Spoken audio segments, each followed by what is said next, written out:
Well, a very good evening, good morning, good afternoon, good whatever it is, wherever the hell you are on this beautiful planet that we all occupy, whether it's the flat earth or the round earth.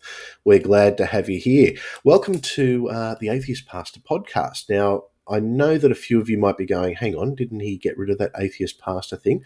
Kind of. We changed the channel. I'm not going by the name Atheist Pastor anymore. We have changed the channel to Hereticals, but the Atheist Pastor podcast, I think it's something that's important because it keeps us at the roots of what the channel was about, which was having conversations and, discussing, religion and exiting religion and all those wonderful things around it.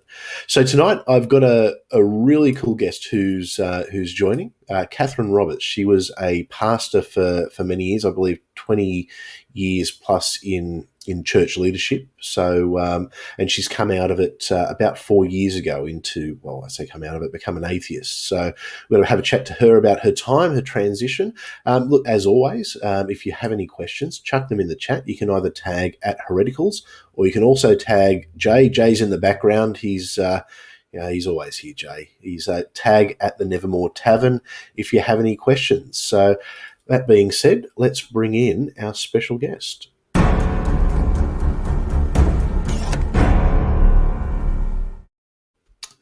Well, good morning, Katherine. How are you? Good morning, Chris. I'm wonderful, thanks. It's bright and early here in Canada, the East Coast of Canada. Well, it's nice and dark in the middle of winter here, so it's funny. We were having a chat backstage before and just sort of saying how it's weird that we can have these conversations in different time zones. It really makes you appreciate, I think, how lucky we are to live in the time that we live, where we can just have these conversations and communicate and do things like this. Like 20 years ago, it was just, you wouldn't have even thought of it. No, absolutely not. No, actually, when I became a Christian, we didn't even have the internet. So, do you think having the internet would have helped or hindered you becoming a Christian? I think it would have. That's an interesting way to phrase it. I think it would have helped in that I wouldn't have become a Christian. Yeah, that's definitely a good point. So, I guess more information, yeah. Yeah. So, look, I guess if you want to give a bit of a brief sort of background on who you are and what your story is, and I guess we can sort of have a chat about a few things. And I know one thing that you're keen to talk about, and I know I'm keen to talk about, is why people believe what they believe. And I guess having a look at it from that former pastor or former church leader sort of position. But who are you? Well, I am a wife and a mother, and I live in Eastern Canada right now, although I've lived all over Canada. And I am a former born-again, spirit-filled, Bible-believing, Bible literalist, Jesus freak, holy roller, Pentecostal, charismatic, independent. So you're ticking all the boxes. I ticked all the boxes. I needed all the boxes. Yeah. We'll start praying in tongues at the end. We'll get that going. So when you say you were born again, so you do you come from a Christian background, or were you a later convert? I actually converted, I guess, to Christianity when I was 28, although those are words that I wouldn't have used to describe it back then. Back then I said I had a born again experience. I thought, I had an experience that I contributed as a mystical or divine experience. But I wasn't raised religious at all. I never went to church until I was 28 years old.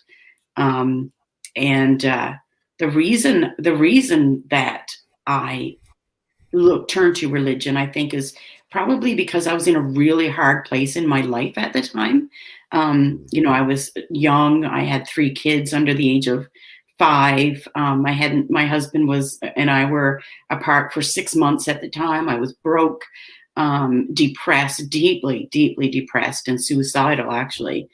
And I ended up reaching out to a friend for some comfort and support. And she was a Christian, and she said some things that really, struck a chord in my heart. And that Sunday I went to church. And after that, it was just The my relationship, what I believe was my relationship with God or Jesus, was all encompassing. It became my whole life. Like I truly believe that I had a relationship with Jesus, and I would have never called myself religious. I said I No, wasn't no, religious. I was spiritual. I had a relationship, not religion. and And it's funny because it's that seems to be the common thread. And I know that was a similar thing to what I used to say is, no, I don't have a religion. I have a relationship. yeah, Was there anything in particular, I guess, so you've gone into church for that first time at 28 years of age, and obviously probably in an emotional position where you were looking for something. absolutely. Was there anything in particular that was said that stuck out that sort of was a bit of a Yeah, light bulb, I yeah. believe in Jesus moment? Yeah, a couple of things. I think that because I was so depressed, and I had this experience even before I went to church, like the night that I spoke to her on the phone. Um, she told me things, that Jesus loved me and that he wanted to help me and that he would never leave me. I would never be abandoned. That he would be my husband and my support. And those were things that really, in my emotional state of, I was planning, my own death, basically. I was planning my Mm. suicide. And those words were like a lifeline, I suppose. Um, and when I hung up the phone, it was the first time in my life that I ever prayed. And when I prayed, I had this experience where I cried really hard after, and I just felt really great. I felt renewed. And so when I went to church, and then I was surrounded by so many loving people, and everybody was so excited to have me there. When you're a new convert, you're almost like a celebrity, for goodness sake, right? Oh I mean, yeah, they mention your name from the pulpit, and I was just very welcomed. and that's And one thing that church does very well is when yeah, there's a new person who comes along, they are brought in and I guess they're showered with love. and That's that's very. I mean, it's everybody I've met. I've said this in every interview I've done. Didn't meet one malicious, mean, manipulative Christian. I don't think. well, Everybody was very. you should have come to church with me. I could have introduced you to a few. I mean, as far as like, I don't think anybody faked their concern for me, or intended to basically indoctrinate me. It's just church is just a bunch of people who are indoctrinated, and you indoctrinate other people, and you think it's out of love. And so And I think immediately that's I was involved in, like, I got asked to share my testimony at a um, Sunday school class. I okay. got involved in VBS and children's ministry and women's ministry and new converts class and Bible studies and pre-service Oh prayer yeah. and midweek service. Oh So yeah. It's a I full had time an gig being a Christian sometimes, isn't it? oh yeah. I had an instant family, an instant support circle, an instant social life. And because of that, I was no longer depressed during that time. So I believed that what I had experienced was a divine healing from depression. And that at the very beginning really cemented, like I stopped looking around a lot. Like I just really believed that it was Jesus. I figured I couldn't heal my own depression, and I prayed, and then I wasn't depressed. So therefore, Jesus had to be real. And now, fast forward a few decades, and I can see such natural explanations for everything that I went through. But at the time, it's what really cemented my belief in Jesus. Is there anything when you look back and you think, I guess miracles is a big part of charismatic and spirit filled Oh, church life. Chris, yeah. Is there anything that you sort of look back and you sort of go, I know there's some natural explanations, but that one, that one thing that I'm No, just like, I really was no, a bit too no, I gotta convenient. say, no, Yep. this is, it's so weird. It's so weird because my ministry, I was all about the supernatural, about miracles, about deliverances, about prayer and intercession. I would preach lots of times about what I consider to be miracles that I Mm, experienced. I've seen people get healed. I've yep. seen things that I really thought were miracles, and then, but on this side of it, I can see that. Well, for one thing, there was no such thing as coincidences, right? Like I was trained to interpret everything that happened as, a Holy Ghost setup. It was, nothing was natural. For example, if I thought about somebody and they called, then that would have been God, right? So, Mm. you're trained to the see miracles or the divine moving, but you're also trained to ignore natural explanations. I mean, even my depression, I don't know how many times I spoke over the years about how God delivered me from depression, and I was Mm. very sincere in that belief. I really thought that I was delivered from depression, and yet through those 20-something years, I couldn't tell you how many bouts of depression I had. But So again, I I think, was sorry. sorry. No, that's okay. And just for anyone watching, because we're quite literally on the other side of the planet from each other, we do occasionally have a little bit of a delay. So if it looks like either of us are talking over the other one, it's probably not the case. Maybe it is. Maybe I do tend to do that a little bit. But so if it looks like that, don't panic, everyone. What I was going to say is, I think it's something that we forget, especially as people who have moved on from faith, that people who are in faith often do genuinely believe what's going on, and they're not, religious out of spite or No. anything else. It's a genuinely held belief, and there is that. It is interesting to why people think that. And it's interesting you Yeah. mentioned that. You would say that it was the spirit that had healed you from depression, even though you were still suffering from bouts of depression during Yes. during that time. Hmm. It's often the way that I think it goes is it's God when it's convenient, and Yeah. he's setting you up for challenges and greater things when it doesn't go your way. It's always everything that happens comes back to, well, it's God's will for Yeah. a reason I like or not like. So obviously eventually ended up in ministry, but I guess if you can walk us through a little bit of that. So you've converted, you've started sharing, and Yeah. obviously the small groups start to happen, and I assume they took you through the leadership path where you eventually get your own small group, and then you start Yeah. start speaking here and start speaking there, and eventually Yeah. you become ingrained.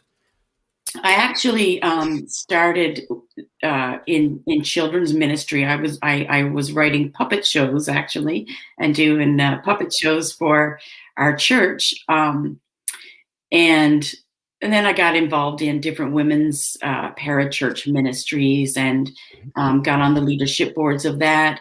But I was seeing one of the first times that I went to church and I saw a woman preacher.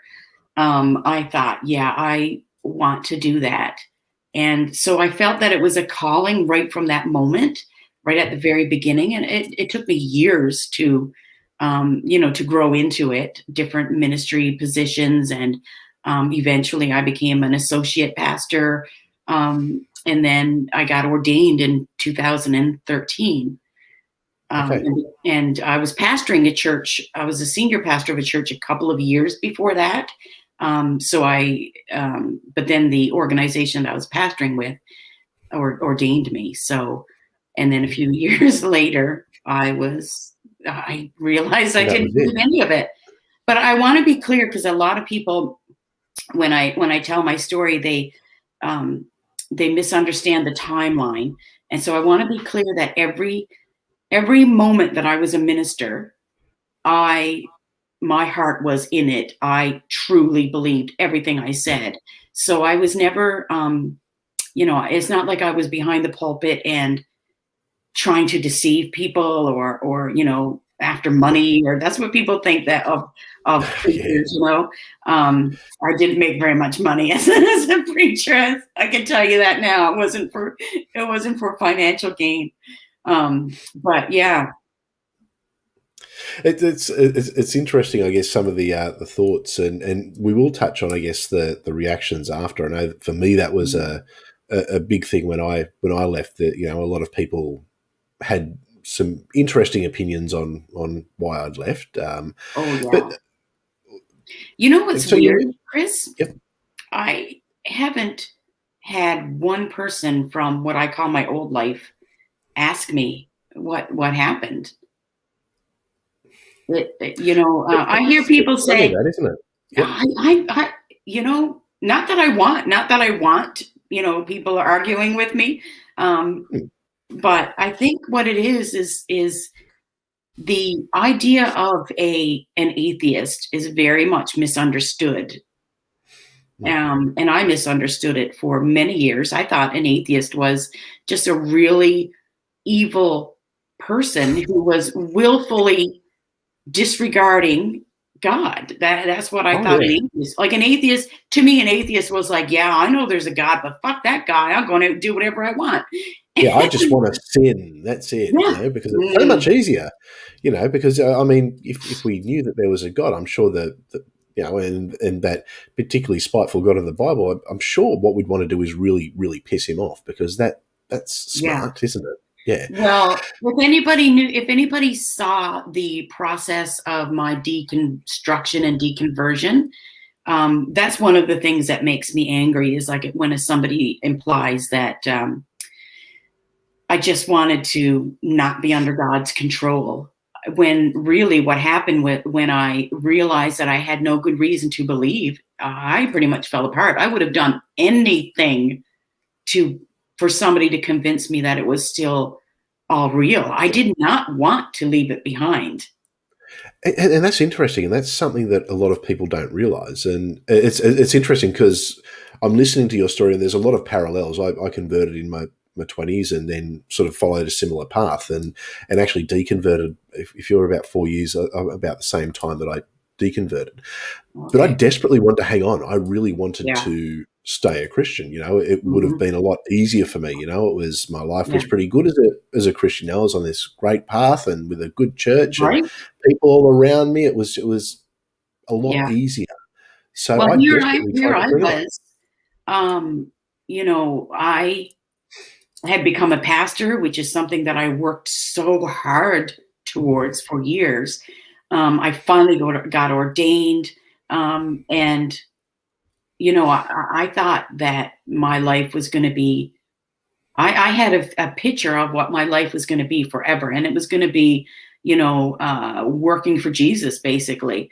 And with the God belief being such an integral part of my existence, it was like to have that gone was almost like somebody taking all of my personality out. Like it's kind of hard to explain. I felt like I was just an empty shell of a person because my whole life was Jesus. My whole life was the Holy Spirit, Um, and so I mean, I didn't know. I was 48 years old and didn't know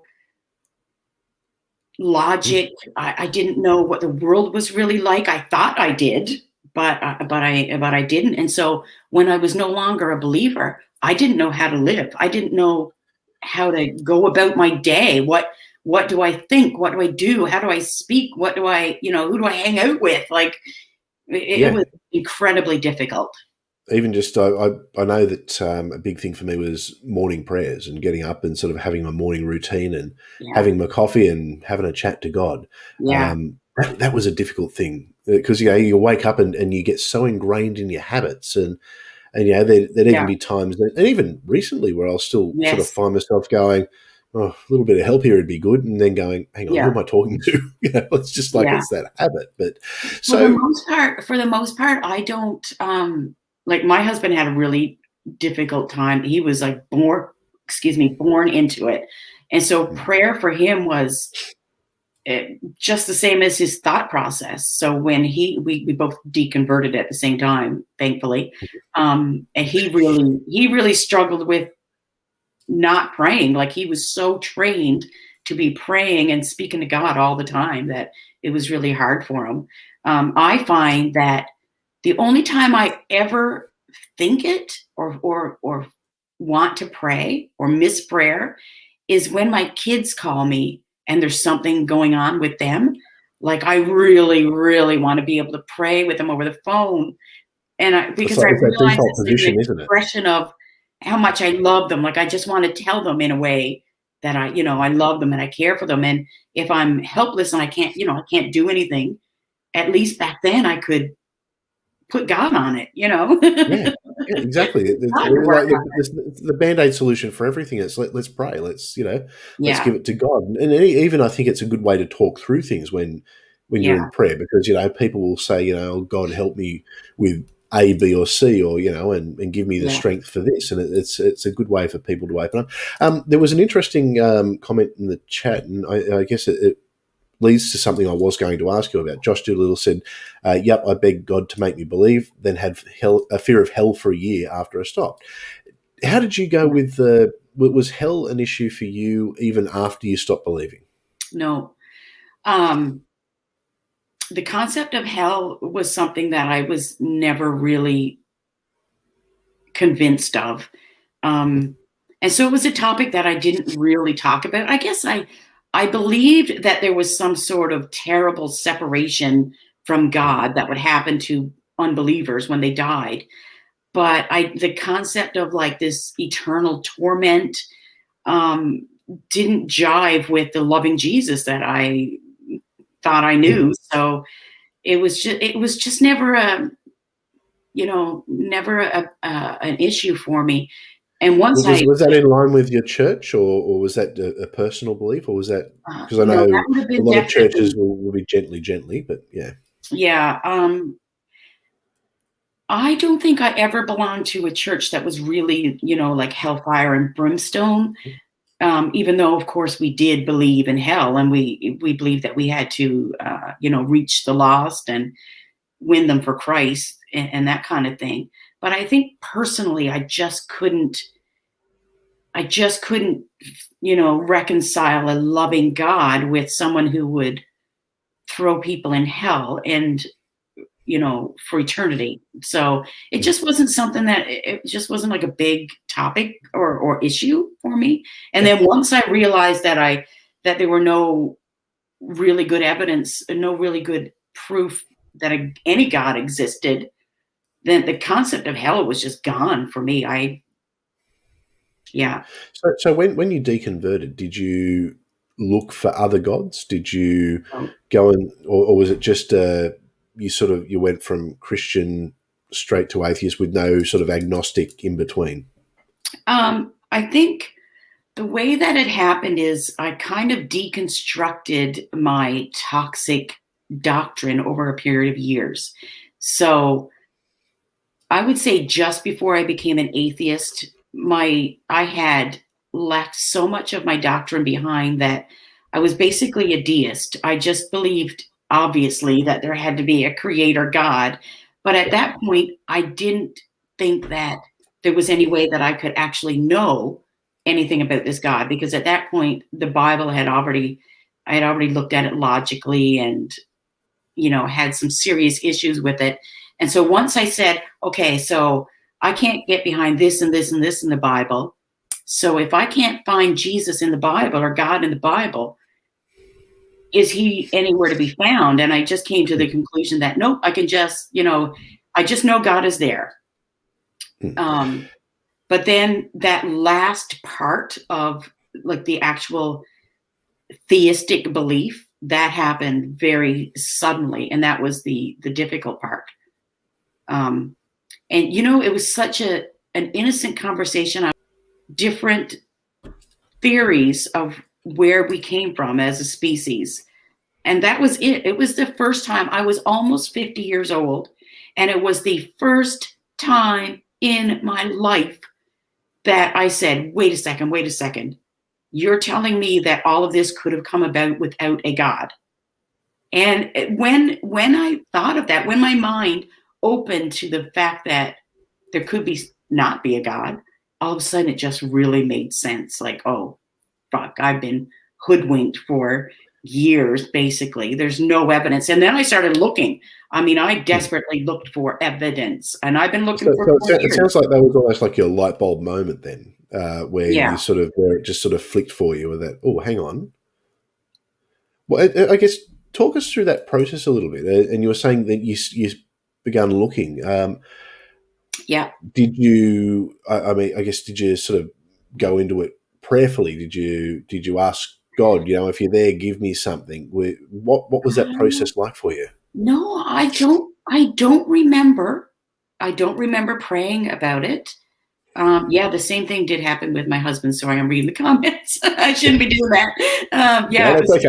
the And same so if one, they and it if they was. pop up, that's yeah. I am so glad that we did, and I think, um, see, we had retired. We retired early. Um, we made some good choices, and got to retire early. And what happened is we were able to sit down and talk rationally. It was, we were away from the church, away from our social circle, out of the bubble of doctrine, the church bubble, and we started talking about the Bible and talking about God. And what happened was we came to these logical conclusions that we had never considered before.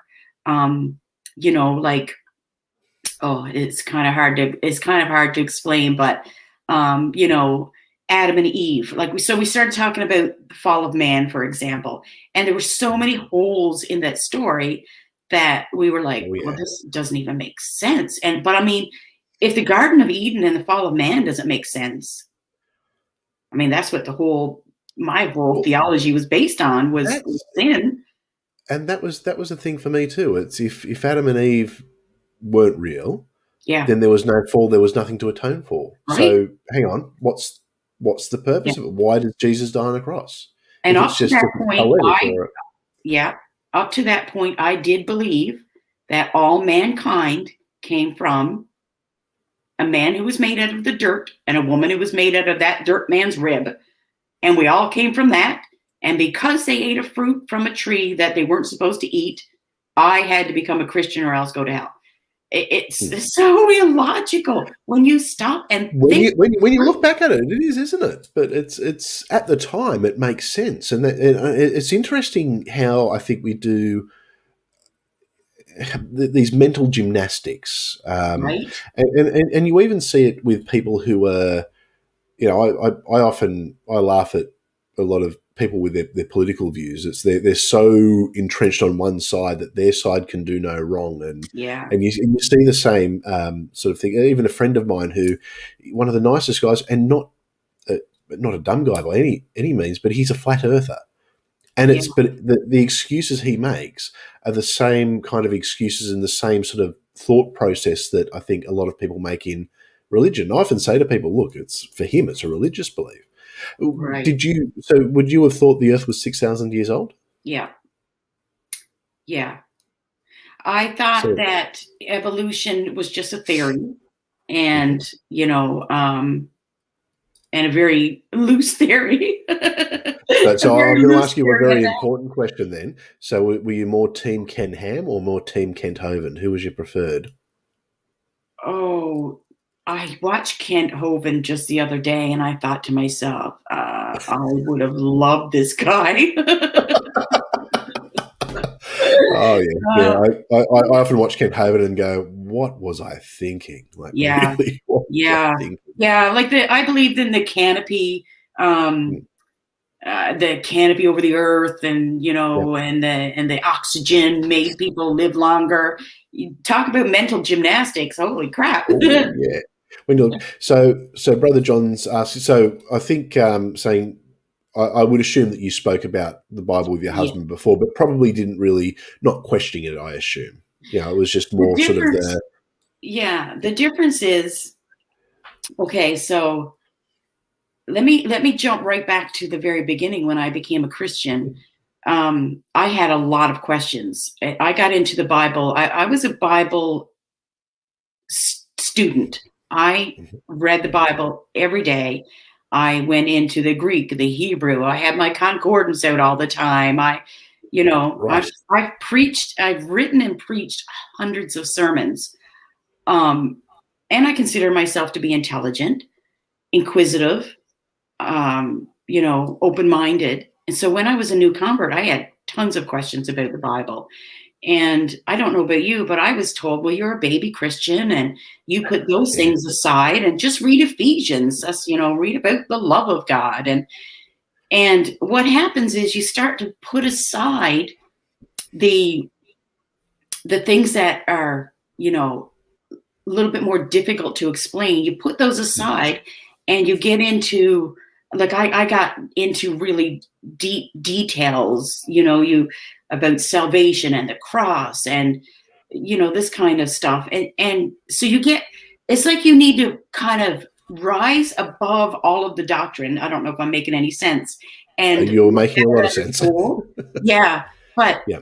yeah, so I got it, that's how indoctrination works. So yeah, over the years, my husband and I have been married for over 30 years. Um, he was born in religion and then ran away from it, and then I became a Christian, and then he came back, and then we both went in the ministry together. Um, but we were also very busy. We were in the ministry. I was a volunteer. I was a writer. We had our own business. I worked in admin, and so the studying I did about on the Bible was to teach other people what I knew to be true. But I don't think I ever really took the time to look at it as in, is it true? I just always accepted that it was true. Does that make And, sense? yeah, and I think it's interesting because not a lot of people who are, I guess, Christians will have read or really studied into the Bible. No. And I know I had a similar thing where they almost had a heart attack when I started at Genesis. It's like, no, don't start there. I actually Yeah, went to me too. Philippians. So you got Ephesians, I got Philippians. Yeah, yeah, So it's interesting that yeah. it was always then the cherry pick this verse and that verse. But one Right. thing that always bothered me was if you're just cherry picking, you never get things in context. And that's where I always sort of like to dig Right. right in and understand. I'm a historian, so for me, I wanted to know, okay, well, why were they in Babylon? Sorry, and who was coming out of Egypt and when and Yeah, yeah, how and yeah. why Oh, and yeah. now looking back at it as a historian, I look at some of that stuff and go, ooh, there's some issues Yeah. there. There's some big issues there. Some big But issues. it was always an interest for me. And then what I found myself was I became one of the go-to people. It's, oh, you've got a question. Okay, well, I Yeah. sort of got elevated from baby Christian Yeah. very, very sort of quickly. And I think it's a problem within the church. I think that there is a lot of pressure that goes on to people who can actually hold a conversation, will actually read the Bible and aren't just the sort of the pew warmers, for lack of a better term. Yeah, So that I think I that's understand. Yeah, very and I think that's a lot of reason why I was a fundamentalist, mhm. because I really thought I loved Jesus, and I didn't want to be halfway. I wanted to be the best Christian I could possibly be. And that meant if the Bible was the word of God, then the Bible was the word of God. And if That's the it. Bible tells me that the earth is 6,000 years old, then the science books are the ones that need to line up with the Bible. And so, it's, you just kind of get stuck in there. Yeah, because you You know what I start mean? from that position of, okay, well, the Bible's true, so now Yeah, everything else has to fit into that presuppositional sort of exactly. that theory. Yeah, It can be it's an interesting sort of yeah, thing. So let's talk through your deconversion process. So obviously you've had your light bulb moment. You've started to have those conversations. yeah. Um, how do you find, because you're pastoring a church at this point? No, I had left the Okay. church. I got ordained in 2013, and I left in 2017, I believe. Okay. Yep. Um, just because, like I said, we were really busy. We had a fairly successful business that serviced the oil field, and I was working. And pastoring, and I worked with victim services, and I was writing for the paper, and I couldn't do, and I had kids at home. I just couldn't do How all of did you it. manage all that? Yeah, I've never been one for just sitting around doing nothing. Neither one of us, neither one of us Yep. has. But listen, we went from being homeless. We lost everything in 2009, and retired with 7 homes in less than 10 years later. So we worked our asses off, and so it was. We were just. I was I just think the Sandy's business. put So it I well left here. the Superwoman. no, so I knew something had to go, and it was a really hard decision, but I couldn't give up my paying job. I couldn't give up my business. So I gave up pastoring, and I tried to go back to church once after that. I was still a very firm believer, and I still believe every single thing that I was preaching at that point. But I just had to give it up for it because I was burnt out. Um, and then we sold our business and we moved to another province, and that's where we started.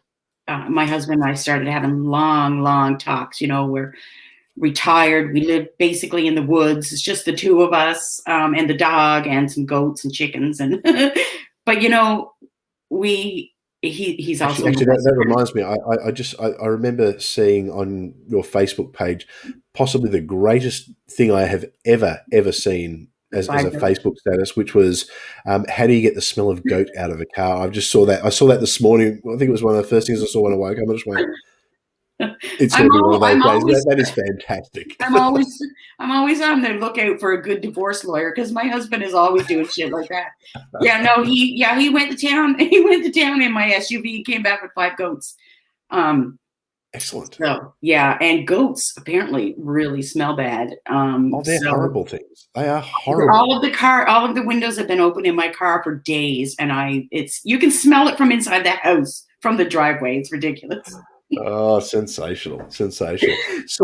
I can't remember So what I was saying. So yeah, I did leave um, I did leave the church then. And when we retired, we spent hours and hours just talking and, about life and philosophy and the Bible and God.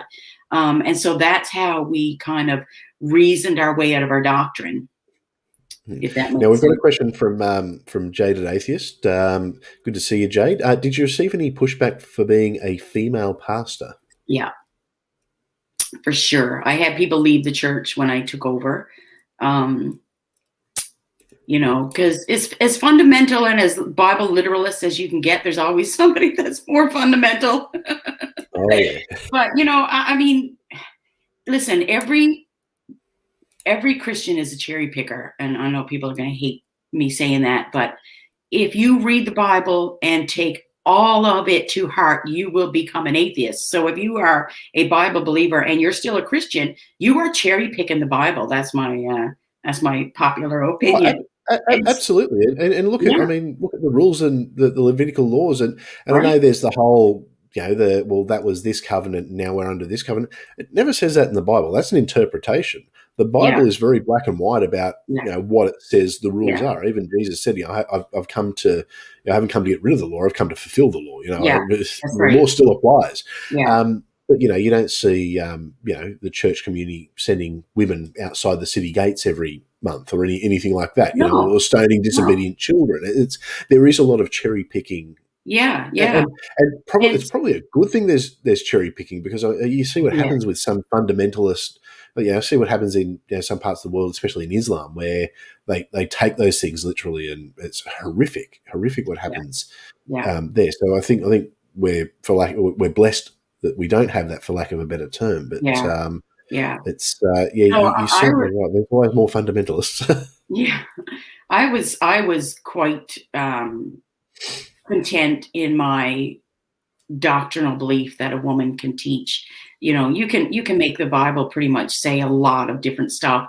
And what it, whether it's okay according to the Bible for a woman to preach or not, really doesn't matter to me anymore. It's like, it's just, so silly. But at the same time, I still do get a lot of people now that I'm an atheist. What really bugs me is people who say, well, you you were a female pastor, and that goes against the Bible. So there's your problem all along. Your Oh yeah, problem is that you were isn't it a amazing how pastor. they go? Oh well, you became an atheist because you weren't really a Christian because obviously you didn't follow this version of Exactly. And Exactly. look, everyone knows that the one true church is the Second Episcopalian Church of Upper Yeah. Kabukatrin West, because it's Yeah. always that one person who's got it right and everyone else has got it wrong, and that's why Yeah. other people fall. But And you know what? I was the same way. I believed I had it right. My church had it right, and everybody else had it wrong. oh And yeah, every other denomination thinks the same thing. That's why there's over 40,000 different denominations of one religion. and did you You think the know, Catholics were evil as well? I know I had that Catholics, issue. Catholics are evil. Am I allowed to say that here? Absolutely. Listen, So Catholic, that's yeah, yep, the that's Catholic Church, a belief that never changed. the Catholic Church is a tear. It's a It's horrible organization. It is child abuse and the cover-ups, and I don't understand how this criminal organization can still be, um, you know, It baffles me going. as well. I mean, look, you always accept that you're going to get people who are going to put themselves in positions like, as priests and things like that, where they can do the wrong thing. But what I don't accept is that the organization, knowing that it's happened, Right, rather than doing something about it, covers it up and nothing to see here because it's exactly. more important not to damage the Yeah, church, which it's yeah. horrible. But It's horrific. it's not just in the Catholic Church too. I mean, we've had some pretty sketchy characters in churches that we Oh, belonged to over the absolutely. years, and Yeah. rather than confront or kick them out, you know, we've accepted them because we thought Jesus was going to make them better, right? So, Yeah. like, I remember belonging to a church. I wasn't in leadership at this church, but there was um, a convicted child offender there with his girlfriend and her children, and it's like, like, this has to. We got to deal with this. We can't be having child abusers come in just because we're loving and we forgive people. You No, know, and see that was always you'd find that people like that would often get put up on a pedestal, because look how much their life has turned around. They were this horrible person, but now they found Jesus, yeah, and that was something I was never comfortable with because I yeah, unfortunately we'd run into some horrible people at church, and I'd sort of look at them and go, "No, you're still a yeah, piece of shit. You are yeah, garbage."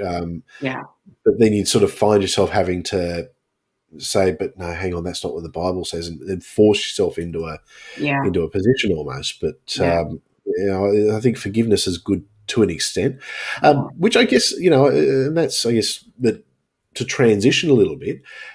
Looking back at it now, what benefits or what good aspects do you see in Christianity? What do you think that the positives are? Mm. Oh, Chris, That's I a trick question. I have to say I'm an anti-theist. I think that the world would be a lot better off if everybody thought logically and rationally. I think religion is causing, you know, most of their harm in the world.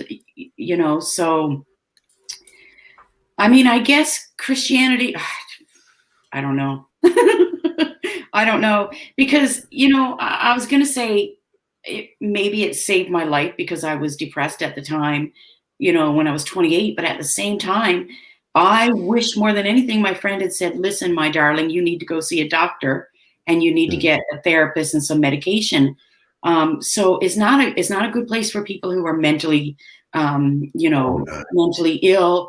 I wish I didn't raise my kids in it. I wish my marriage and my relationship with my husband and my sex life wasn't, dictated that way.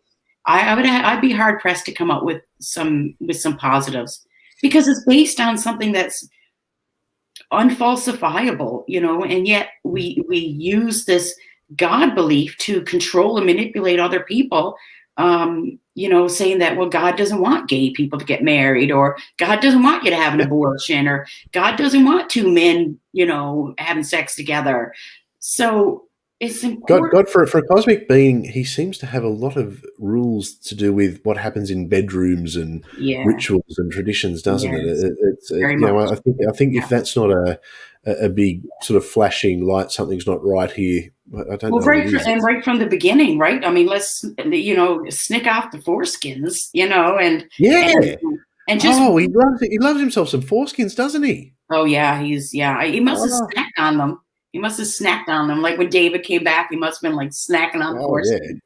Well, you know, he went and got the 200. He was like, hey, 100 foreskins. No, I'll get you 200. So it's, that Yeah. would have been a long and arduous Can afternoon, I you would picture imagine. it? But Can like okay, I really thought that was an actual account. And I used to say that these are not Bible stories. These are accounts. David went and yeah, this is got the historical fact. foreskins. I mean, what did it look like? What did it look like, Chris? Like, okay, everybody line up. I'm going to cut off the foreskins, or what? Did they? And if you're the 10th person in standing in that line while that's happening, at that point you've got to be thinking, You, hang yeah, on, I'm out of here. yeah. You want to put your hand over your willy and walk away. Yeah, it's like, you can just imagine him saying, "All right, so what we're going to do is we're going to defeat the enemy. We're going to capture them. We're going to tie them Yeah, up, and then yeah. we're going to pull their pants down and cut off half of their dick." Right, right. And because Weird. that'll be really, really, God's That'll going to make them love that. holy. But yeah, Oh yeah, yeah, yeah. yeah. You just imagine if there was a God, he'd be up there going, "Oh my God, he's actually doing it! I can't believe he's actually doing it!" Yeah, Yeah, it's crazy, isn't it? But yeah, we've yeah, actually come up with a theory. It's I call it Jesus' two gay grandfathers. Because if you ever want to have some fun, if you have a look, so you'd be aware of the different lineage in Matthew and Luke, yeah, right? yeah. So you've got so if you were to assume that the Bible is 100% true, there is not a single error in it. Well, that means that Joseph's father was Heli, and Joseph's father was also Jacob. So Jacob and Heli were Joseph's two dads. So we What can is that? I look. It took me years to. There's a lot of things when I reread the Bible as an atheist, I'm just like, ooh, Yeah. that's into like Ezekiel 23:20. That will blow your mind. I If you haven't ever read the Bible since I became an atheist, I must say. I haven't. Oh no! Do yourself a No. favor. It's you will look Yeah. at that with a completely different. It's because I look, something I regretted was when I became an atheist. I really went through an angry atheist phase because I got Yeah. shunned really hard from my church. A Yeah. lot of my friends all of a sudden just didn't want anything to do with me. Yeah. And I had like these collections and collections of books, and I threw them all out because Yeah. I was Me like, too. oh, I'll give them to someone because they're no good to me. And I'm like, no, I can't let people benefit from this. And I now did I'm the sort of same sitting here thing. going, oh, I wish I had all that. Why did I throw all that stuff out? Yes, But it was it's like true. thousands and thousands of dollars worth of books with, and all my old notes. I'm thinking, oh, the content I could make out of that now, it would just be I know. I was amazing. thinking the same thing because I'm actually working on my memoir, and I threw out all of my sermon notes that I've had for decades. And I Yeah. was thinking, man, that would have made some good material, like the stuff that Oh I yeah. preached on prayer and how to keep yourself pure and holy. And oh my God, Oh, look, I I've would have been had some trying to fun with find. my I've old been trying self. to find an old video of myself preaching. It's. I think that would just be. Don't do that. That'd be something that. Oh no! Well, I found a video where and it was from about 12 years ago, where I interviewed a fundamentalist Christian politician who, and we're talking like he is the sole fundamentalist Christian politician in Australia, and I'm there nodding with him, and I remember at the time thinking, what a great guy! He's a legend. This guy, how cool is this? I'm with Fred, and now I Yeah. look back at it, and we actually watched it on the channel at one point. And I'm just there, just going, oh my God, this is so embarrassing. This is like It's cringe. embarrassing. It's embarrassing, isn't it? Oh, it is. That's one of the things that I had to get over in my deconstruction process was the embarrassment, the shame, and the guilt. Yep. Um, Especially like being a holy roller, charismatic believer. I mean, we believed Oh in yeah. some really weird stuff. Um, we were falling on the floor and laughing and crying and all kinds of stuff, right? Um, Oh yeah. Yep. Been we had there. the prayer And class. tongues. So, How good's tongues? oh yes, yeah, yeah. And so, like that, I when I think back, I'm embarrassed. Yeah. I'm embarrassed of how I behaved in church. I'm embarrassed, um, well, the guilt is even more than the embarrassment, because I feel like I propagated a lie on a lot of people, and I inadvertently hurt people, and some people I Mm. hurt very deeply. I I believed think in intention's important, though. I think it's yeah, like your intent at the time. I would imagine would have been genuine. You were absolutely, genuinely trying to help these absolutely, people and save their soul, and it's yeah, you believed what you were talking about. It wasn't this yeah. whole God thing's a scam, but you know what? I'm just going to rake in. I think there are some people who do that, incidentally, Yeah. but Yeah, I was not raking in very much money, I must say, and I tithed back everything I made. But I think for me, my biggest guilt was the way that I treated people in the LGBTQ community.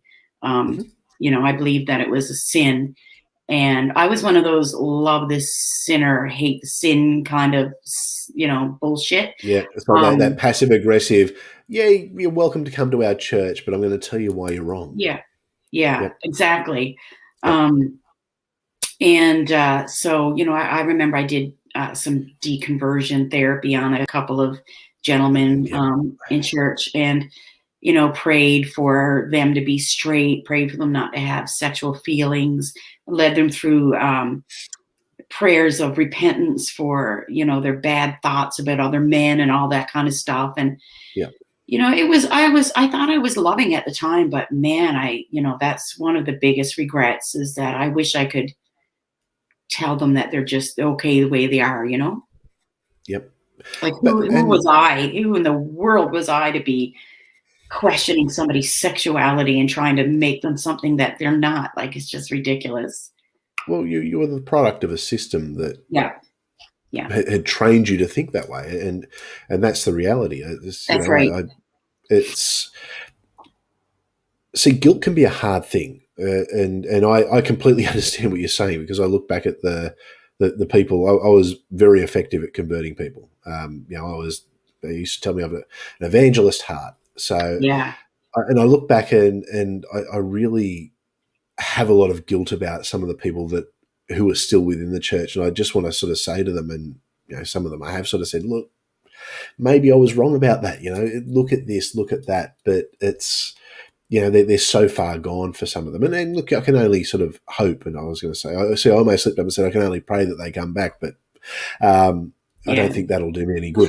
But I think it is important to remember, if I can offer you anything, it's to say that person who was having those thoughts and who was trying to do the conversion therapy, that wasn't you as a bad person. That was you no, doing what you thought was right. yeah, You were wrong. And I think what's better is that you can recognize that now and yeah, say, you know what, yes, I did that. You acknowledge your past, but then say, but I realize it. So, because I think it's more effective to be able to say, hey, if you've been through that process, if you've been through a conversion therapy, yeah, um, let me guide you on the other end now, sort of thing. yeah, yeah, yeah.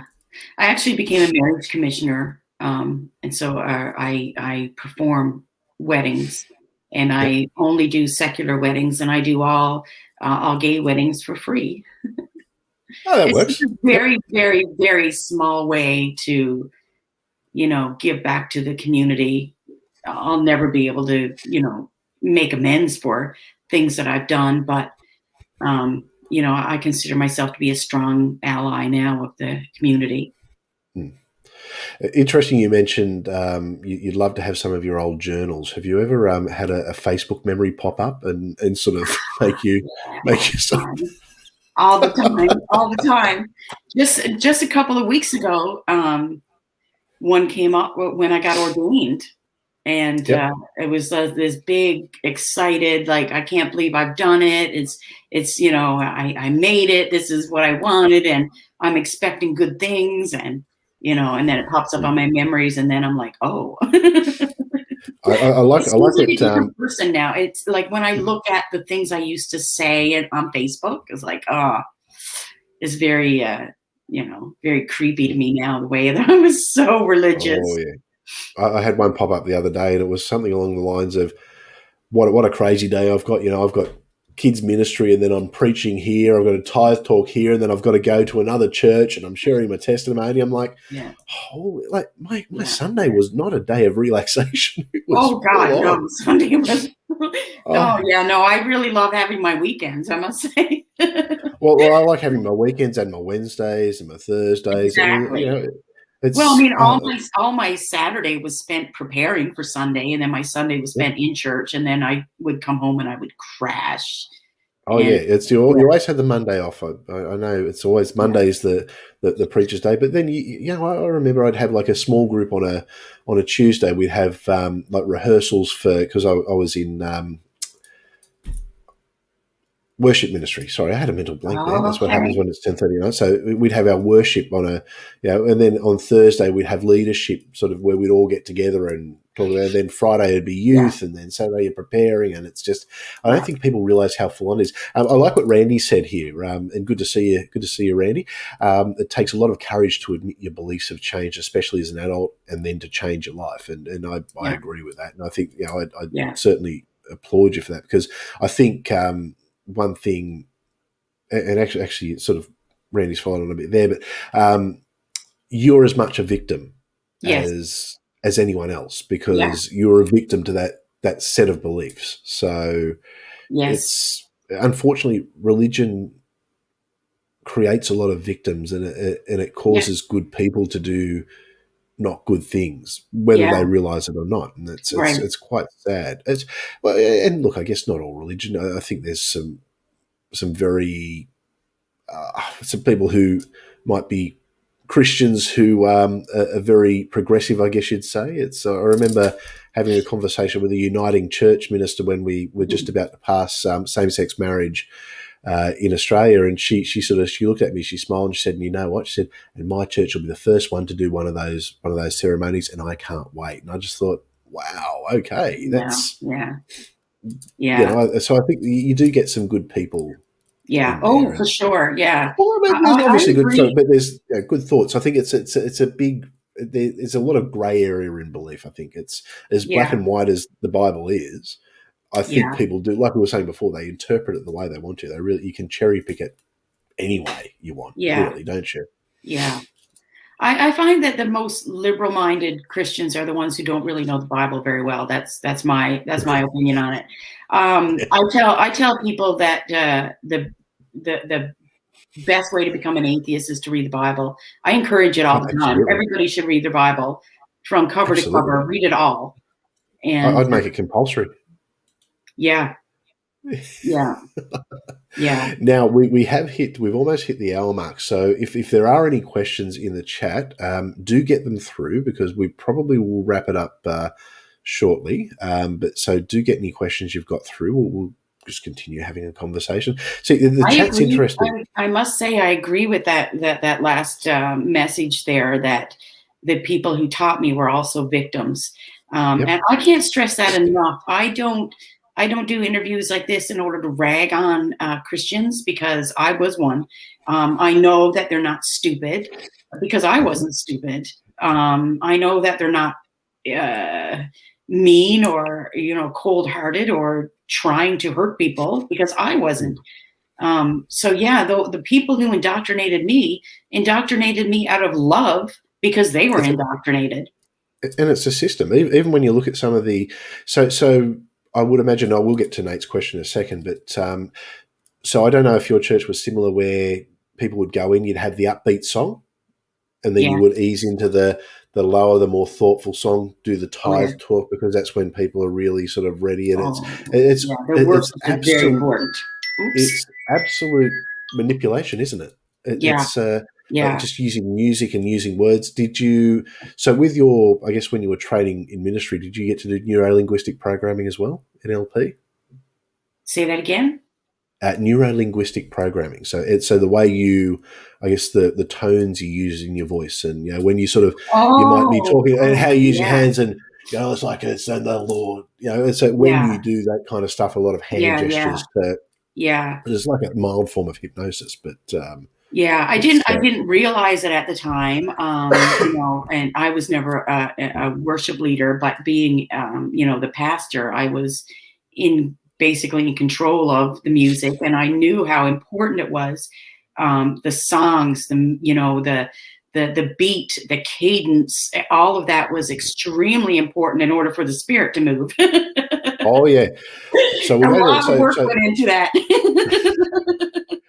so we've got Nate, also known as Crash the Party. Good to see you, Nate. Thoughts on someone wrestling with telling a family member that may have health issues or is elderly that they have deconverted? So Great I would question. say, yeah. So what are your thoughts on that? When I first became an atheist, I wanted to tell everybody. Um, and I realized that it's not really helpful. And I know how hard I had to work to get through my deconversion process. So, for example, I remember speaking to one elderly lady about it, and she said that she didn't want to hear it because she wanted to believe. She wanted to believe she was going to see her mom in heaven, you know. So I'm not big on trying to deconvert people who are, you know, older or, maybe, at the end of life or anything. I think just let people have their beliefs. It's very difficult to overcome it. And as far as telling other people, like, for example, if your grandmother is dying, should you tell her that you're an atheist? I don't think so. I don't think there's any No, no, there's benefit no practical benefit. from No, it. No. no, apart from potentially causing hurt. So many churches, one Bible. Why so many different thoughts? Um, Cherry picking. absolutely. Because the Bible you can make the Bible say anything, you pretty much. So Oh, um, absolutely. I used to tell people, even with music, like you can't get two Christians to believe on or to agree on what kind of music to have in church, let Oh yeah. alone agree on that. I couldn't find two people in my church to agree on all of the Bible together. I used to say with the music, I think we just all should bring our own earphones, and you listen to your music and I'll listen to my music, and everybody will be happy. I'll see. Well, see, I was in the worship team, so I was just like, everyone has to listen to my music, whether they like it or not. But it was always good fun.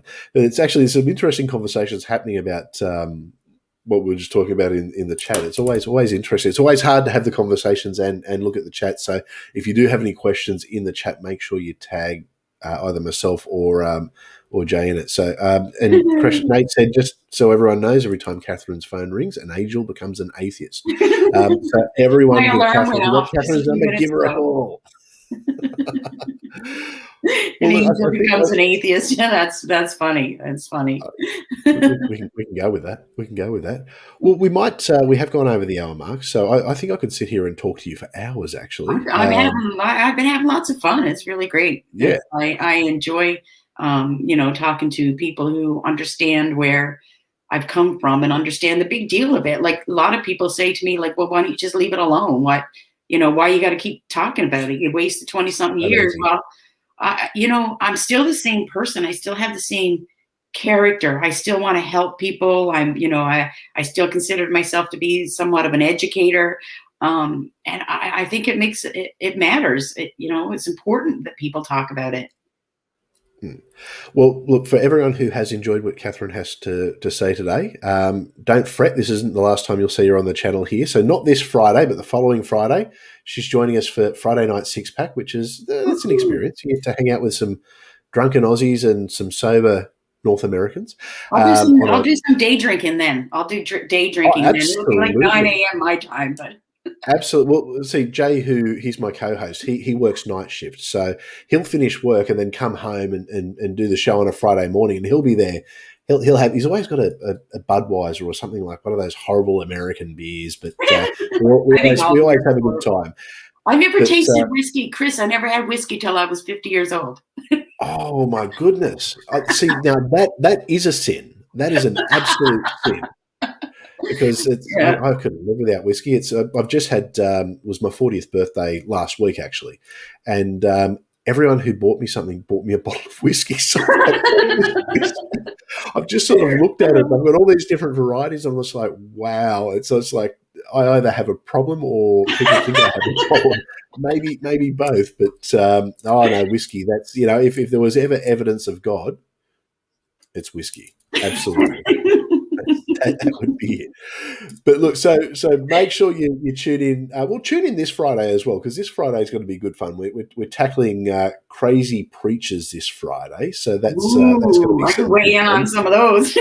Oh, and I have a feeling that we'll probably continue it into the week after. So we do have we've got our Evangies coming up, which is our awards that we're going to award to the best evangelists going around. A special category, the biggest asset to atheism, and there's a few evangelists who I think are a great asset to atheism. I recall that.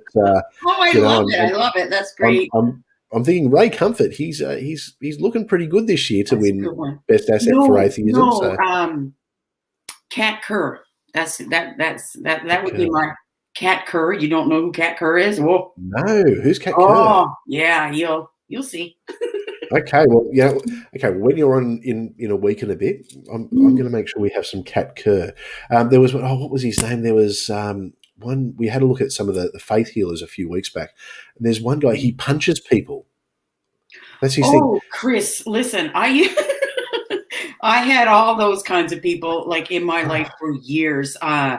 Did you ever hear of oh darn, I can't remember his name now. Anyway, he used to punch people. He used to kick people. He's from Western Canada, and his name has gone right out of my head. It's probably the same person, and I can't think of his. He was really big down in the States and at the Toronto airport. Todd Bentley. That's who it was. We were watching his videos. Oh yeah, he's crazy. We got him at church. We got him at the church, Chris. Oh, excellent! I've met him. So we never see. That's the one thing about being in Australia. We never got any of those really juicy ones. All the crazy ones. Oh yeah, well we had Ken Ham was here. We sent Ken Ham couldn't get any traction in Australia, so we flicked him off there. And Ray Comfort, he's from New Zealand, so I'm just going to put that out there. He's a Kiwi. He's not one of us. But no, so I mean, we had a few of the local crazies that we'd get, or some of the big names that would come around and sort of preach at the church. And there's that little bit of cult of celebrity because we've got like Hillsong's a big church here, and Hillsong's was big for me when I was a Christian. All their music, I had all their CDs. Oh, yeah. Well, it's we had Brian Houston. He came out and he spoke. Actually, introduced Brian Houston a few times. It's really interesting. We're getting a lot of suggestions in here. So Bob Larson. Oh, Bob Larson. Larson, yes. Oh. Loved him. I loved him. I thought, now that man is doing some good work. Oh, he's got the spirit. That man, he's God's working through him. Yeah. He's Benny Hinn. I loved Benny Hinn. Benny Hinn. Hillsong's made indoctrination cool. Well, Hillsong. We can listen to cool music.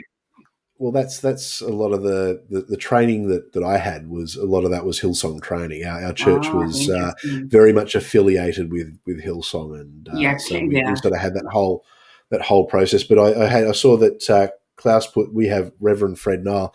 There's videos out there. We were talking about this earlier. That the person that I interviewed 13 years ago, that was Fred Nile. So go looking for those. That's some scary stuff. But I was telling somebody I went to a church one time, and there was a preacher there from the Toronto Airport Church, and he had this anointing that was like a horse, is how he would describe it. And so, oh, Chris, I talk about embarrassment. Okay, so you got to picture this. He's up to the pulpit. To the pulpit, with all of the band behind him. You know what it's like. And he's preaching, which is not really preaching. It's just like, shouting some things. But every now and then he would stomp his foot on the floor and he would whinny like a horse into the microphone. I shit you not, Chris. Yeah, like You look back on this now, and stupid at the things time like you were this. probably thinking, "Wow, he's really spirit filled," and Yeah, you sort of yeah, you look back oh, at it now yeah, and yeah, go, yeah, he had a "What?" horse anointing. Rodney Yep. Howard-Browne and the Holy Laughter, yeah, Rodney Howard-Browne was also another one that I loved. Yeah. You know what? Look, everyone, keep these things in mind because we're going to have a few categories for the Evangies. It's forget the Emmys, forget the Oscars. The Evangies is The where it's at. Evangelist, that's a good one. We might even have the Golden Evangie. But look, we've definitely there's some people who are putting in a lot of effort and doing some great work for atheism, whether they realise it or not. And I think we need to honour and respect those I people. think so. But look, so that'll be so in a week and a half. We'll have you on for Six Pack, which is good. This week, don't miss Six Pack. Six Pack is always fun. We don't have Jen this week, so it's going to be a lot of blokes around. So that's okay. It's going to be very manly and very tough. Ed, the Oh, grumpy old no. dude, he'll be there. If you got to meet Ed, you're going to love Ed. Ed's good value. Um, We've got tomorrow night. We've got tomorrow morning. We've got conspiracies. We're looking at six pyramid conspiracy. So Jay's got some juicy Ooh, ones for me, and we're going to look at interesting. them, and it's going to just be me going, "Oh my god, the people Interesting. actually We believe actually this." we actually got swindled by somebody in our church with a pyramid scheme or Ponzi scheme, actually, which is how we lost Yep. everything. Yeah, They're horrible. Some of those pyramid schemes. yeah. They are. Matt Powell and Greg Locke. Oh yes, all I don't know wonderful, them. wonderful. Oh, you haven't seen Matt Powell? No, I've never heard that name. Do yourself a favor. Oh, he'd be. Entertaining? Uh, he probably thinks he's very entertaining.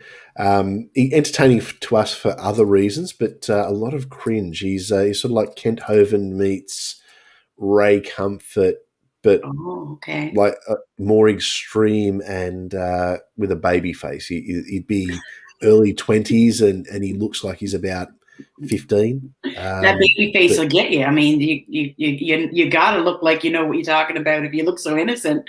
oh, yeah. Oh, actually, I'm sorry. I'm just seeing that Greg Locke is planning a burning of Dr. Josh's new book. Oh, Wow. We're book burning. book burning Okay. is Right. always a good way to make your point. Yeah. Well, you know what? It's for every book that Greg Locke burns of Dr. Josh's, I'm going to donate two to charity because Good idea. everyone should have Dr. Josh's latest book because even though I haven't read it yet, but it's No, I Dr. haven't either. Josh. Dr. Josh is it's Dr. Josh Bowen. If you get the chance, have a look at him. He's a real good guy in the community. He's an Assyriologist, and he's just released his latest book, The Atheist Handbook to the Old Testament, Oh, okay. um, Yeah, yeah, yeah. I've seen that. which I've seen it. Yeah. which it's see I can buy the digital copy, but I kind of want to get the original and then get him to sign it for me because I Yeah. love Josh. We've had some great conversations. It's Oh, is that right? Yeah. oh Yeah, he's a I've been good meaning. guy. But, Yeah, I've seen that online, and I want to read it. I'm really curious. yep. Well, in his first book, did the Old Testament endorse slavery? That's always interesting. That's Yeah, that's a good one. they really don't like him for that one. But No. to give a spoiler, yes, it does endorse slavery. There's Yes. no way around it. It is slavery. Slavery, homophobia, sexism. Yeah. Pretty much every ism is in the Bible. Yeah. Yeah. It's full of them. All Yeah. right. Well, on that note, we might wrap it up. Thank you so much Okay. for joining us. Now, where can people find you? Where can people see more of you? And you've got a Uh, book coming out, don't you? Or you're working on a I book. do. I'm working on my memoir, and I'm also in the pre-production stages of starting my own podcast. Just Excellent. following the deconversion process. Really, I want to speak to experts about the science of belief and how does somebody get indoctrinated and the dangers of fundamentalism and how to come out of it.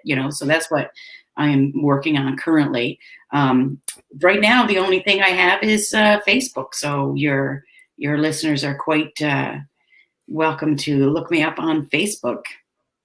Excellent. And when I You've get got the a great. links, when I get some more links, I'll send them on to you. And definitely we'll make sure that we get them out there. It's always good. I think we need more voices in the community, and I think certainly voices with your experiences, I think, are absolutely just they're some of the most important ones that we can have. Yeah, thank you. So Thank you. so thank you for joining the community. Thank you for reaching out. Thank you for coming on today. Look forward to doing it again in a week and a half with with maybe a little bit more relaxed with a couple of beers, and we can have a chat about some of those funny.